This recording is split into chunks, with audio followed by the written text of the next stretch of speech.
Hello guys, welcome to a new video from the channel. This time we check how to set a spatial wallpaper on iPhone, so let's start.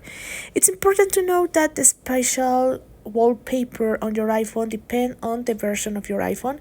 If your iPhone, the version is not updated, you can do it. In my case, I don't have this feature yet, but you can check if you have it on your iPhone or on your device. In my case, as I told you, I don't have it, but if you have, this option will appear here on the three dots. Just click here and you will find here the option that says spatial wallpaper or something like that. Just click there and you will click, and when this do it, the picture will move apparently on your iPhone.